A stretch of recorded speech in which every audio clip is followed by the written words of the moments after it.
Bonjour à tous, du coup, je vous propose qu'on démarre. Donc, merci encore d'être en ligne donc, pour ce webinaire qui concernera, comme vous le voyez à l'écran, le mécanisme en cascade funding, donc qui est un mécanisme de financement un petit peu spécifique proposé par l'UE, notamment pour permettre aux PME d'accéder à du financement européen via voilà, des dispositifs qui sont plus agiles, plus faciles d'accès, plus simples à la candidature. On vous expliquera notamment comment et pourquoi. Et puis on vous présentera aussi quelques exemples d'appels ouverts, donc d'appels en cascade funding actuellement ouverts et donc disponible pour candidature.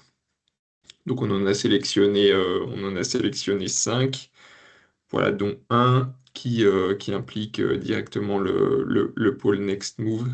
Donc ma collègue Blandine de Next Move prendra la parole à ce moment-là pour vous le présenter plus en détail. Voilà, donc je vous fais d'abord un rapide rappel sur qui on est finalement. Donc ce qu'est le French Automotive and Mobility Network, qui est le réseau que je représente à Bruxelles, qui est en place depuis 2019 et qui a été à l'époque l'initiative commune de 5 entités, dont 4 que vous voyez ici à l'écran, donc les 3 pôles de compétitivité, mobilité et automobile, qui couvrent différentes régions qui sont ici mentionnées à l'écran, donc en l'occurrence Next Move sur Normandie et Île-de-France, ID for Mobility sur l'ouest de la France, et puis Cara sur les régions Centre-Val de Loire et Auvergne-Rhône-Alpes. Donc voilà, a priori vous êtes membre d'au moins l'un de ces 3 pôles. À noter aussi que la PFA est depuis le début avec nous et soutient cette initiative. Donc en cumulé, c'est un réseau par la somme des adhérents de ces différentes entités, arrive aujourd'hui à regrouper près de 1500 membres, dont 65% de PME. Voilà pour l'agenda du jour. Donc, une fois passé les quelques mots d'intro, on vous présentera un petit peu ce qu'est le concept de cascade funding dans le monde des financements européens. Quels en sont un petit peu les principes clés, comment ça fonctionne globalement, quel type d'actions vont pouvoir être financées dans ce cadre-là.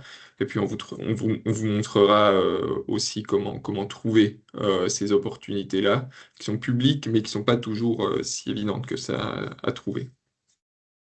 Ensuite, comme je le disais, on rentrera dans le détail de 5 appels ouverts, qui sont aujourd'hui ouverts avec des deadlines qui arrivent dans les prochaines semaines ou qui vont ouvrir très prochainement, donc qui sont des opportunités aussi sur lesquelles il serait intéressant de se pencher potentiellement dès maintenant.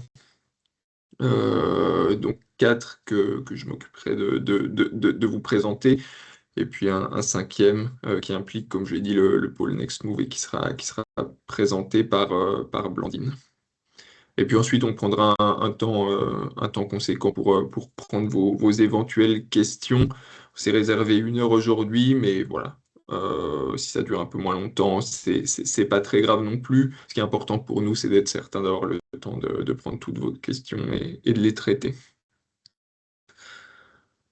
Voilà, donc je commence directement avec le premier point, donc qui concerne les principes clés du cascade funding en général, mais avant ça, avant que la question soit posée, je vous précise quand même que les slides vous seront évidemment envoyés juste après donc cette réunion, et surtout, donc, comme vous pouvez le voir là sur la fenêtre Teams, la réunion est enregistrée, ce qui vous permettra d'avoir accès au replay typiquement si vous avez des collègues qui veulent regarder ça a posteriori.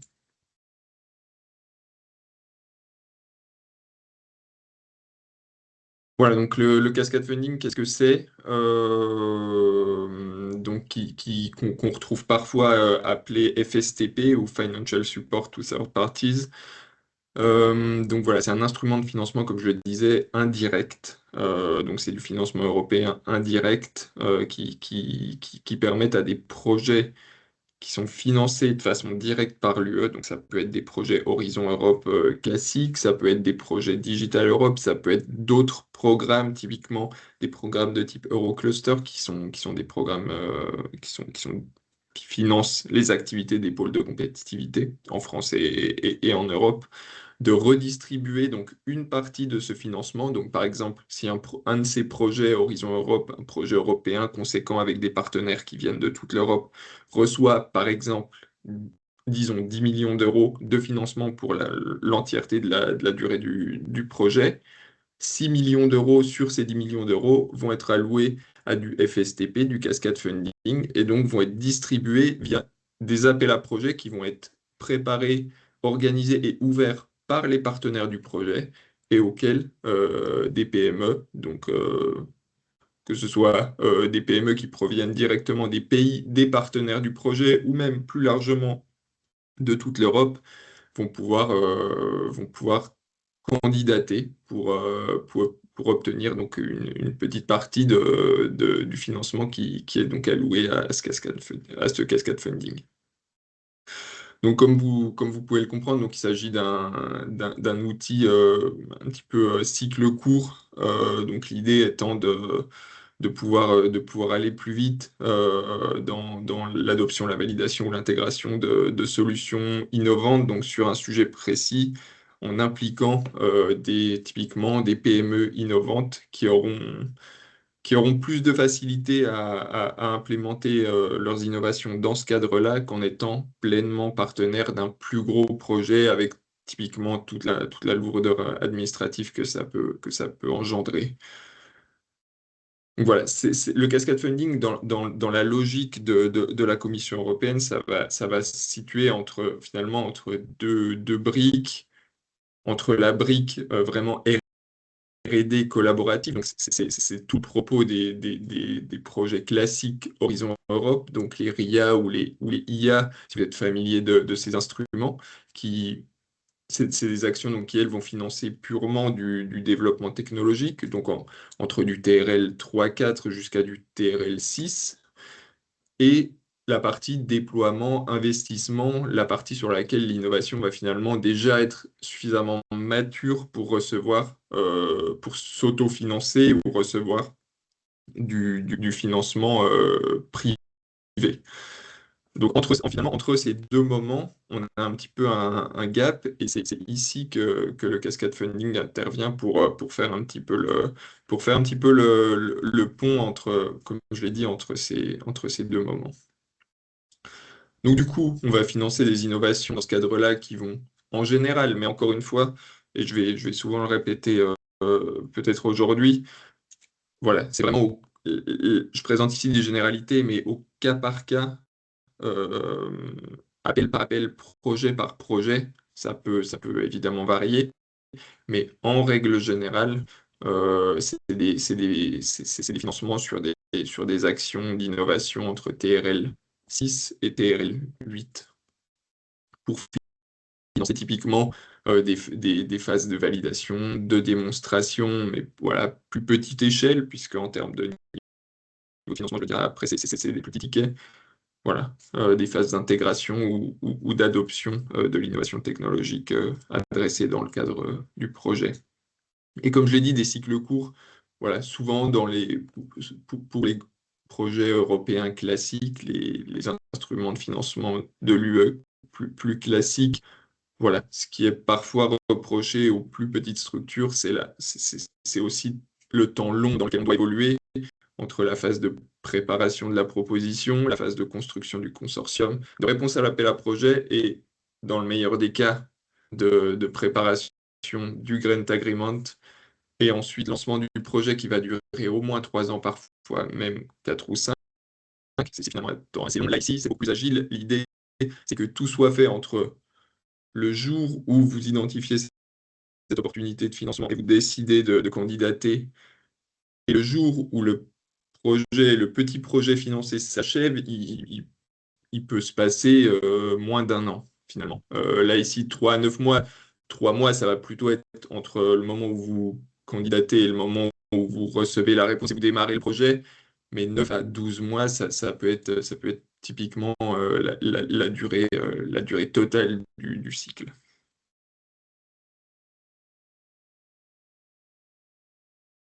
Alors ici, quelques bullet points pour résumer les caractéristiques clés. Donc, encore une fois, je le répète parce que c'est vraiment ce qu'il faut retenir de ce dispositif. C'est des procédures qui sont vraiment simplifiées en comparaison avec les projets européens plus classiques.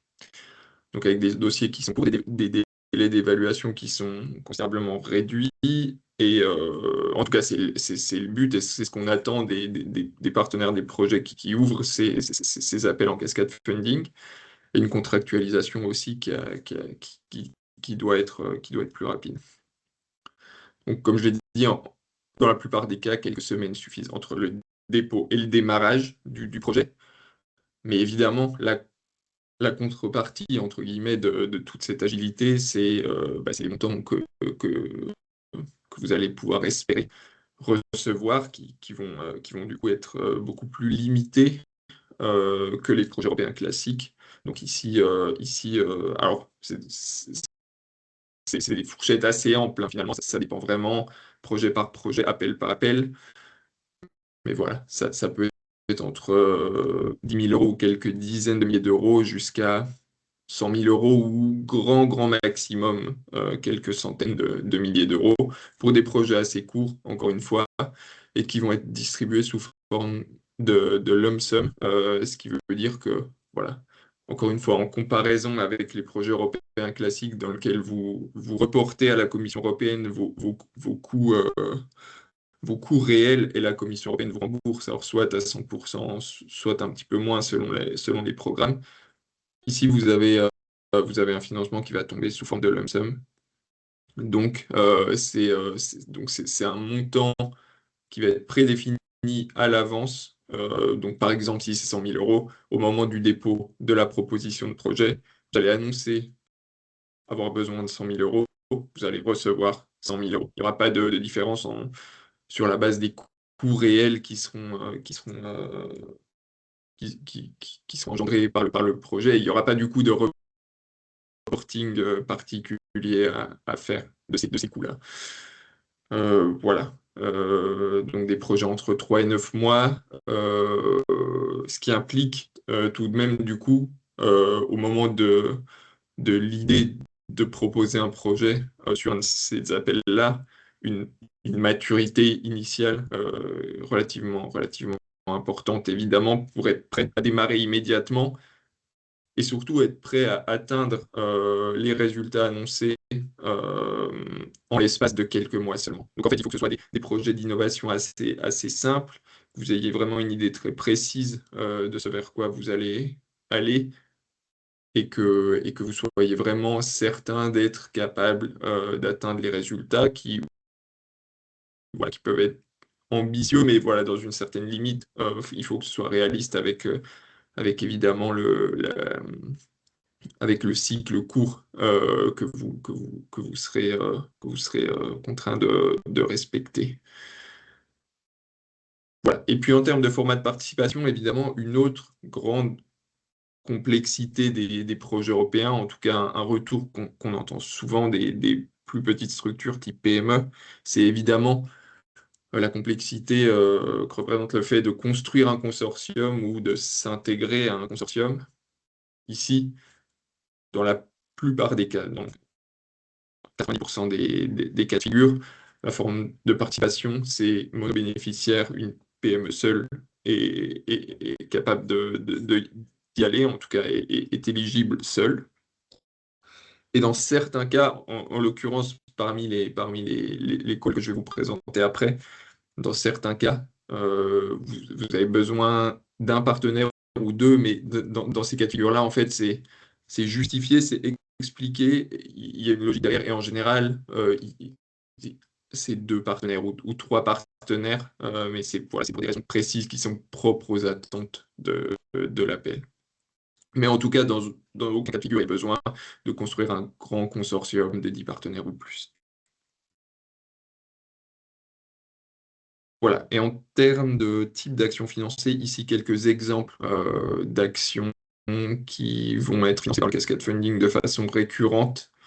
Donc voilà, par exemple, des phases de diagnostic, donc par exemple des audits qui vont permettre d'identifier des opportunités d'innovation, des actions qui ont pour but de faire de la validation techno, des démonstrateurs, des pilotes, mais voilà, de taille réduite dans la logique des montants qui vont pouvoir être alloués. Donc, comme je l'ai dit, grand maximum, quelques centaines de milliers d'euros et déployable très rapidement, donc c'est en moins d'un an. Voilà, de plus en plus, on trouve aussi des projets orientés vers l'intégration de solutions dans les chaînes de production, les environnements opérationnels existants. Euh, et aussi une autre chose qu'on retrouve de plus en plus, et surtout dans le cas, sur les sujets type digitalisation IA, donc des enjeux de mise en conformité, donc typiquement réglementation sur la cybersécurité. Voilà, on attend des PME de l'Europe entière de se conformer à ces nouvelles réglementations. Ça demande un effort qui peut être considérable. Donc, parfois, enfin, certains projets donc, ouvrent des cascades funding pour aider les PME à faire ça et les PME reçoivent du financement pour se mettre en conformité. Voilà, pour quelques exemples, évidemment, c'est pas exhaustif ici. C'est, comme je l'ai dit, hein, ça, c'est au cas par projet. Ce sera systématiquement spécifié dans l'appel. Voilà. Et ensuite, pour les trouver, évidemment, ça, c'est peut-être l'enjeu principal pour vous. Donc, c'est des petits appels. C'est des appels qui sont publiés par des projets financés. Donc, ils ne sont pas toujours aussi évidents à trouver que les grands appels Horizon Europe, parce que pour Horizon Europe, typiquement, quand un work programme annuel est publié, il y a énormément de communication qui est faite autour, beaucoup de webinaires qui sont organisés, le ministère va communiquer dessus, etc. D'une manière ou d'une autre, vous allez pouvoir assez facilement être au courant. Ici, c'est complètement différent. Il faut vraiment aller chercher les opportunités, même si au niveau des pôles de compétitivité, des écosystèmes d'innovation, on essaye dans la mesure du possible et au maximum de collecter ces informations et de vous les rediffuser. Voilà, ça reste moins facile d'accès. Il y a peut-être deux outils, en tout cas peut-être deux endroits où faire votre veille si vous voulez être systématiquement au courant ou en tout cas être les premiers au courant. Le premier, c'est évidemment, là, vous connaissez bien, si vous êtes familier des projets européens, c'est évidemment le portail de la Commission européenne, le EU Funding and Tenders Portal, que vous voyez à l'écran. Donc, au milieu de tous les appels à projets européens classiques, les appels en cascade funding vont être recensés. Voilà, pour les faire ressortir, je vous ai ouvert ici je vous ai mis une capture d'écran avec les filtres que vous pouvez toujours ouvrir ici. Voilà. Dans type d'appel, voilà, vous avez la possibilité de cocher la case call en cascade funding, ce qui vous permettra de faire ressortir uniquement les calls en cascade funding, ouverts ou à venir. Voilà. Je dirais que c'est la meilleure, c'est peut-être la méthode la plus efficace pour ne rien rater. C'est pas forcément la méthode la plus facile, la plus user-friendly, disons. Euh, et donc, il y a des méthodes, il y a des sites qui font ce travail pour vous, disons. Et ici, je vous ai mis à l'écran typiquement un site qui est plutôt pas mal, que j'utilise personnellement, voilà, qui recense et qui les qui met en avant tous les cascades funding ouverts et à venir de façon un petit peu plus facile à utiliser que ne l'est le portail de la Commission européenne. Voilà, ça c'est simplement un petit conseil pratique, disons.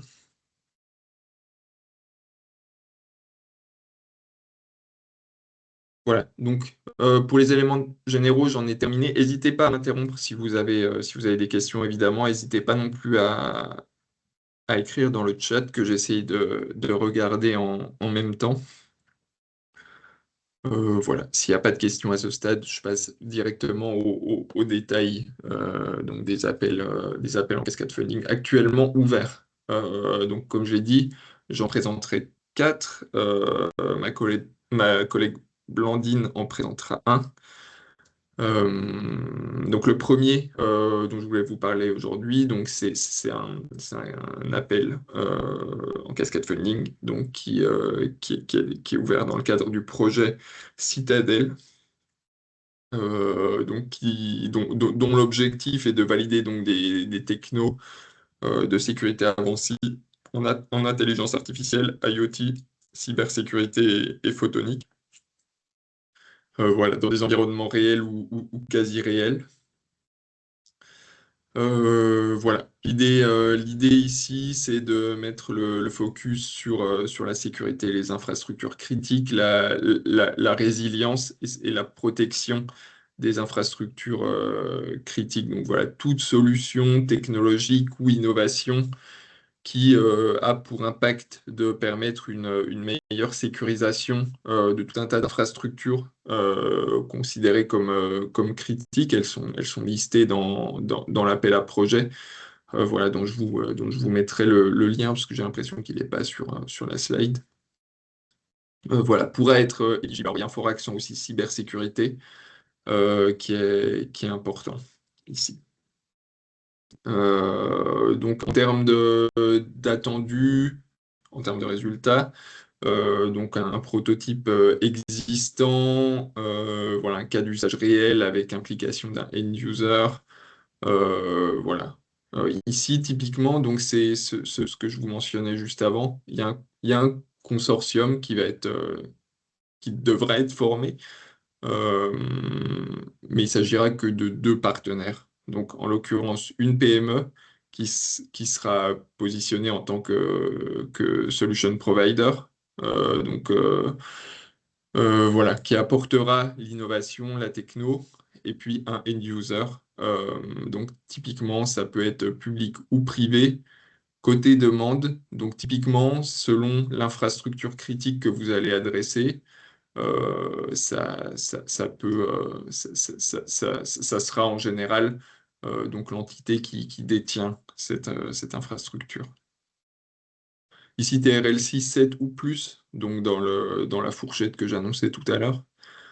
Voilà, on a un budget total pour l'ensemble de l'appel d'1 million d'euros.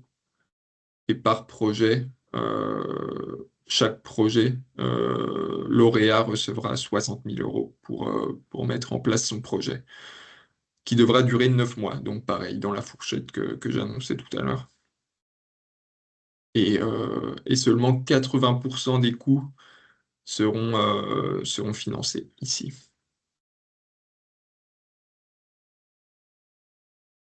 Voilà, et en termes de critères d'évaluation, mais globalement, bon, le wording peut changer un petit peu, mais voilà, ça reste sur une base excellence, donc juger la pertinence de l'innovation technologique proposée et sa maturité, l'impact, et puis la qualité en termes de capacité à implémenter crédiblement cette innovation, en tout cas son développement, ça sera ça les trois critères. Donc un petit peu comme sur du Horizon Europe classique, mais simplement à plus petite échelle. Voilà. La deuxième opportunité dont on voulait vous parler, c'est le projet Gwell, donc qui est un projet qui traite donc des technologies net zéro émission. Donc l'idée là donc c'est assez vaste en termes de scope. Donc on sont attendus des actions de démonstration. Donc dans le cadre de ce que la Commission européenne appelle les technologies net zéro. Donc typiquement suite à une réglementation qui était sortie il y a 1 an et demi maintenant sur les net zero technologies. Donc voilà, pour identifier un petit peu les technos critiques sur lesquels on va devoir travailler pour la transition climatique. Donc on va retrouver notamment l'hydrogène, les batteries, etc. capture du carbone aussi. Tout ça pour, donc, comme je le disais, faire le lien avec, d'une part, le Green Deal, qui est un petit peu plus ancien, mais surtout le Net Zero Industry Act. Voilà, ici, il faudra accent sur la maturité technologique qui sera fortement évaluée en termes de critères, même si les critères restent les mêmes que pour le précédent appel. Voilà, ici, même chose, deux partenaires attendus par candidature. Une PME qui devra systématiquement être leader du projet et puis si besoin, c'est pas une obligation ici, des partenaires industriels ou technologiques. Donc, vous pouvez aller potentiellement jusqu'à trois ou quatre partenaires si c'est pertinent, mais si ça fait pas sens d'ajouter des partenaires, évidemment, et que la PME, en tant que la PME qui serait PME leader, est capable de couvrir tous les aspects pour mettre en œuvre le projet. Il n'y a pas nécessairement besoin d'être en consortium, disons. Voilà, en termes de deadline, j'ai pas mentionné la deadline du projet Citadel précédent, c'est le 5 mai, donc ça arrive assez vite. Ici, le 1er juin. Et puis ça émane du même programme. Les deux projets, Citadel et G-Well, sont des zéro clusters, donc qui sont des programmes qui financent spécifiquement les activités des clusters et en France, donc des pôles de compétitivité. En termes de budget, ici, on aura 10 projets qui seront lauréats de cet appel. Chaque projet recevra 54 000 euros et on est sur un taux de financement de 90%, donc quasiment intégral. Donc, la quasi-intégralité des coûts du projet seront couverts.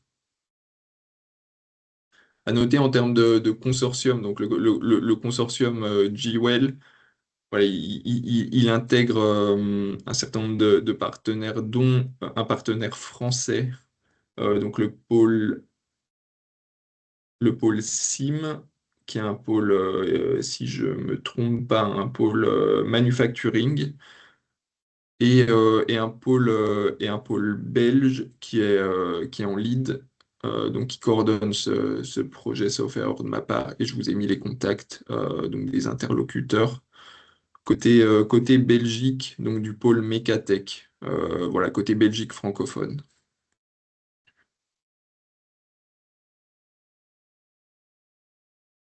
Voilà, le troisième projet est donc appel en cascade funding dont on voulait vous parler aujourd'hui. Donc c'est le projet Green Grid. Donc ce projet, il traite donc de l'énergie, donc grid, mobilité, mais plutôt selon un aspect transversal. Donc voilà, l'idée ici, ça sera de travailler donc sur les aspects de transition énergétique, intégration renouvelable, smart grid, flexibilité, électrification. Voilà. En termes d'action attendue, on sera plutôt sur de la validation, s'approcher un maximum du marché. Voilà, on devra adresser des défis énergétiques relatifs au smart grid. Donc voilà, toute innovation qui pourrait voilà, apporter un impact intéressant en termes de flexibilité des réseaux énergétiques, en termes de digitalisation des réseaux énergétiques, en termes de stockage de l'énergie dans ce cadre-là, voilà, de systèmes énergétiques décentralisés, de circularité au niveau des infrastructures énergétiques ou de résilience aussi à ce niveau-là, vont pouvoir être intéressantes et potentiellement être retenues pour financement. Voilà. En termes d'appel à projet, ici, c'est un petit peu spécifique. On a en fait deux appels qui vont ouvrir donc au troisième trimestre 2026. La date reste aujourd'hui à définir. Ce qu'on sait, c'est que sur la globalité, on aura 2 millions d'euros qui seront disponibles. Et donc ces deux appels, donc il y en a un qui va plutôt financer des actions entre TRL 5 et TRL 7, l'autre entre TRL7 et TRL9. Donc voilà, ils sont complémentaires à ce niveau-là. Donc l'un s'appelle Solution Box, l'autre s'appelle Box. Et puis donc sur Solution Box, on aura des projets qui sont financés à hauteur de 30 000 euros par projet pour une durée de 3 à 6 mois. Et pour Grosse Box, on aura des projets qui sont financés à 50 000 euros pour l'entièreté du projet, attendu d'une durée de 4 à 8 mois, avec un taux de financement cette fois à 100%. Voilà. Au niveau du consortium, donc c'est un consortium qui est piloté par Battery Cluster Portugal, euh, et quelques autres partenaires, dont des partenaires estoniens. Donc il me semble qu'il n'y a pas d'acteurs français dans ce consortium, mais comme je l'ai dit en intro, ce qui vous empêche pas du tout de candidater. Je vous ai mis l'adresse mail pour prendre contact avec les coordinateurs du projet, ce qui est toujours intéressant pour vous faire identifier en amont, même si voilà, il n'y a jamais vraiment de lobbying possible, puisque les critères de toute façon sont très stricts et les consortiums sont évidemment extrêmement surveillés par la Commission européenne sur la manière de mener ces appels à projets et ces évaluations. Mais voilà, au moins pour avoir un maximum d'infos sur les attendus et quelques points qui pourront vous permettre de faire la différence.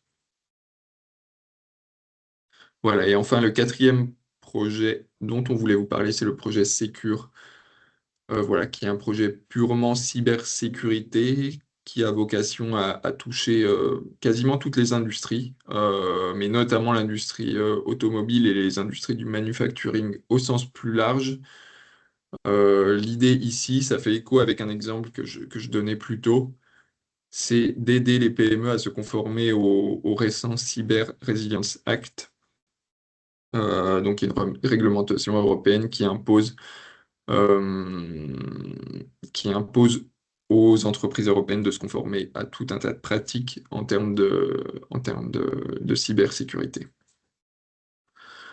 Voilà. Donc ici, on aura un appel qui n'est pas encore publié, dont on ne connaît pas encore la deadline, mais ce qu'on sait, c'est que ça sera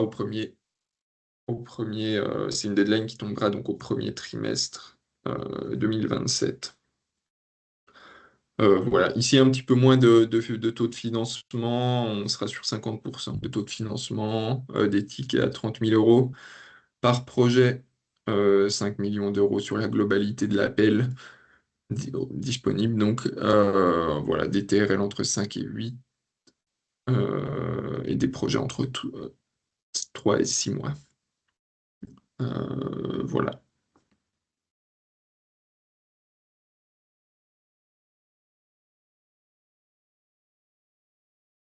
Voilà, et ensuite, le projet donc IH-MIE. Donc Blandine, je ne sais pas si tu es avec nous. Et si tu veux, tu peux prendre la Oui, parole et présenter ouais, très bien. Je suis bien cette là, Mathieu. slide. Merci beaucoup. Merci pour toute cette introduction et pour les Alors, je premières t'entends pas, présentations. Blandine. Tu m'entends pas J'ai là? l'impression que ton micro fonctionne pas. Ah, Si, si, il faut Si, on l'entendre. l'entend. ah, alors je sais pas Je si pense que c'est c'est ton Mathieu qui son qui est activé. On vous Est-ce que entend tu bien. m'entends? Merci de me rassurer. Mathieu, est-ce que tu m'entends maintenant? Je t'entends maintenant, c'est parfait. Ah, Ça ok, venait super, parfait. Tant mieux, problème réglé. Donc oui, donc je disais merci beaucoup du coup Mathieu pour cette présentation et toute l'introduction. Donc oui, moi je vais parler pour le projet IMI, donc qui est un projet européen dans lequel Nextmove est partenaire. Donc IMI qui veut dire donc, Developing an Interregional Hydrogen Mobility Initiative for Europe, qui est un projet qui a été lancé en septembre dernier, donc assez récemment, et qui est sous le programme I3, donc Interregional Innovation Investments. Et donc en effet, nous on lance aussi un appel, un open call qui va être lancé donc au troisième trimestre de cette année. Donc là, je donne quelques informations qui sont pas encore officielles, donc vous avez un peu la preview, puisqu'on va vraiment publier les guidelines en fait à partir de fin mai, je pense en juin, pour ouvrir l'open call vraiment en juillet, qui ça se terminera, enfin la date limite de candidature sera fin septembre.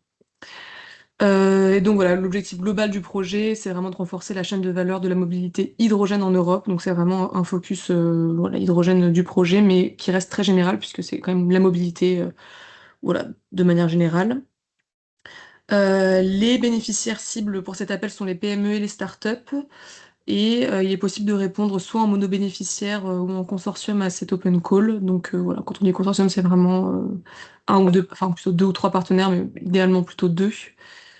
Et donc les TRL visés, donc il faut que ce soit un TRL déjà à 6 au moment où vous postulez, et pour atteindre pour l'objectif un TRL 7 à 8 pardon, à l'issue de la fin des projets.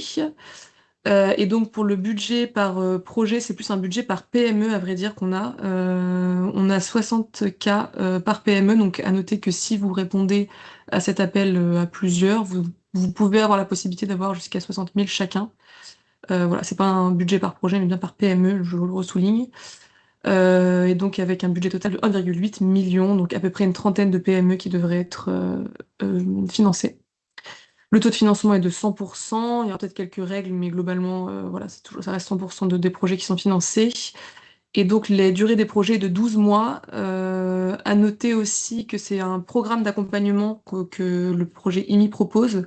Donc voilà, c'est pas seulement juste lancer le projet pendant un an, c'est aussi, les PME et startups seront accompagnés via des services de business, des services techniques à travers les différents partenaires du consortium. Donc voilà, c'est vraiment participer à un programme en fait d'accompagnement aussi, au-delà juste de lancer son projet. Au niveau des sujets soutenus, donc là pareil, c'est pas des choses qui sont publiées pour le moment, mais globalement, bah, comme je disais, il y a beaucoup de choses qui peuvent rentrer dedans. Globalement, des solutions visant à relever les défis liés à la technologie, aux infrastructures, à la sécurité et à l'intégration des systèmes. Donc voilà, intégration dans les véhicules, prolongateurs d'autonomie, réservoirs, stockage, recharge, logistique et distribution, groupe motopropulseur, surveillance de la sécurité des données, composants, certification, économie circulaire. Bon voilà, je veux pas, voilà, j'ai quand même fait la liste, mais vous avez tout qui est écrit ici et vous aurez les informations très prochainement avec plus de précision dans les documents officiels qui vont sortir en juin. Dans les critères clés, ce que j'ai noté, c'est quand même que voilà, c'est un projet I3, donc pour ceux qui connaissent pas, il y a quand même un objectif fort de pouvoir aider des entités dites dans des régions moins développées, selon les critères de la Commission européenne, à pouvoir atteindre des niveaux de développement plus importants. Et donc là, on cherche vraiment à ce qu'il y ait des collaborations avec des partenaires de ces régions dites moins développées. C'est pas le critère principal, vous pouvez être sélectionné si vous répondez en monobénéficiaire et que vous venez d'une région moyennement ou très développée. Mais ça reste un critère voilà, que je souligne parce que ça peut permettre aussi d'obtenir un projet plus facilement, puisque je crois qu'à peu près 50% de notre budget doit aller vers ces régions moins développées. Au niveau du processus de sélection, alors avant, donc il y a un passage auprès d'un jury de 3 experts externes au projet. Avant ça, il y a quand même une sélection, voilà, pour admissibilité, éligibilité, pour s'assurer que les projets rentrent bien dans les critères de base.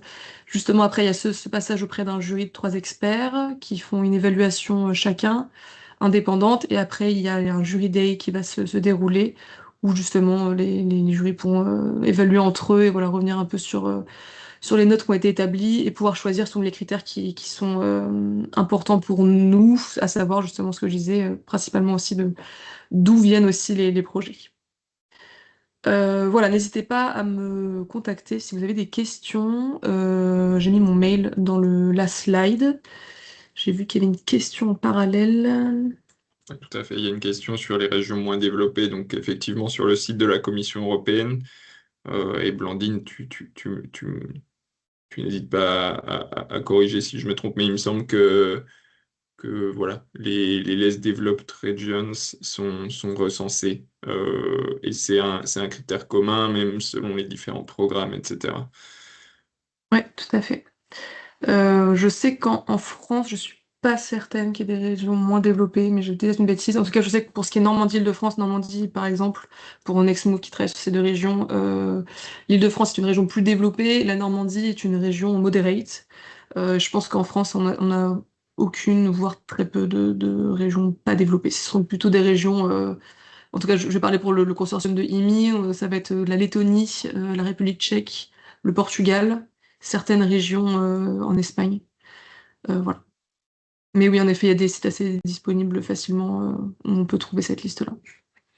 Et on peut envoyer le site aussi dans la discussion. Je crois que ma collègue Julia va l'envoyer d'ici quelques minutes.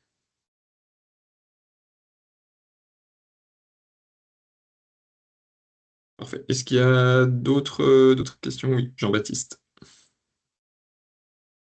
Bonjour à toutes et à tous. Alors, c'est pas vraiment une question, mais juste pour ajouter un petit peu au teaser, on a identifié deux autres programmes de financement en cascade qui ne sont pas encore officiellement publiés, mais dont on a l'autorisation de vous parler aujourd'hui. Donc, rapidement, et je vous mettrai ensuite quelques liens dans le chat, vous allez avoir le projet Math for EU, donc, qui est coordonné par un autre pôle de compétitivité qui est Polyméris, et qui lui est dédié aux matériaux avancés, dont l'appel devrait ouvrir, et ça c'est sous réserve qu'il est bien validé côté commission, d'ici fin du mois d'avril, pour une durée de 3 mois, de 2 mois, pardon.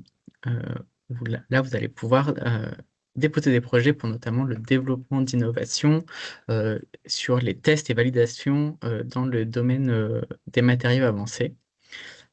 Donc ça peut être intéressant de garder un œil là-dessus. Et le deuxième programme qui peut être intéressant aussi, c'est le programme Resist 2.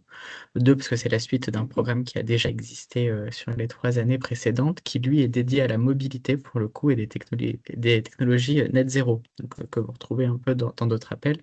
Donc tout ce qui tourne autour par exemple des batteries, de l'économie circulaire, de la diversification, peut rentrer dans cet appel qui devrait ouvrir normalement en mai. Pareil, sous réserve qu'il est bien validé par la commission. Et donc là, vous allez avoir 2 appels prévus, donc en mai 2026 et aussi en mai 2027, pour financer des projets à hauteur de 9 mois, pour entre 20 et 30 000 euros sur des taux de cofinancement de 90%. Donc, je vous mets les informations, plutôt les liens LinkedIn à suivre dans le chat. Tout devrait être publié rapidement, si tout va bien.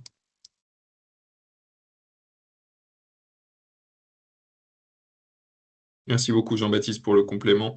Je rebondis sur le commentaire de Arthur dans le chat par rapport au portail de la commission et aux filtres, etc. pour les trouver. Effectivement, c'est pas forcément très fiable. C'est même voilà, c'est assez compliqué à utiliser, hein. C'est pas rare qu'on trouve pas les bonnes choses. Typiquement, si vous tapez sans aucun filtre Citadel Open Call 1, qui est le nom exact du premier appel que j'ai présenté, en fait, vous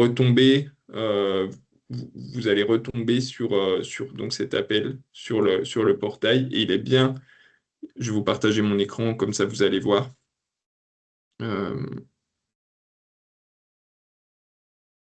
Donc là, il est bien mentionné comme Cascade Funding. Il est bien Open for Submission avec deadline au 5 mai. Donc c'est bien l'appel que je vous ai présenté. Et apparemment, donc, il est pas ressorti dans les 142 résultats que vous aviez. En revanche, c'est bien un Cascade Funding, il est bien sur le portail. Voilà. Peut-être qu'il faut double-checker les filtres programme ici à ce niveau-là. Voilà. Mais encore une fois, c'est exactement la raison pour laquelle je vous ai encouragé à regarder d'autres sources. C'est parce que le portail est relativement difficile à utiliser. Et, euh, et parfois, typiquement avec ce site-là, Cascade Funding Hub, vous allez trouver plus facilement les opportunités. Et puis nous, au niveau pôle, on essaye aussi de faire ce travail.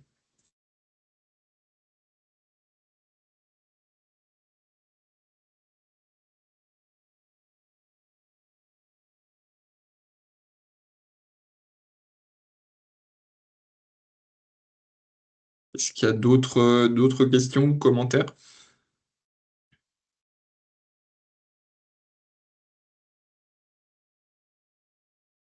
Si ce n'est pas le cas, je vous propose qu'on arrête ici.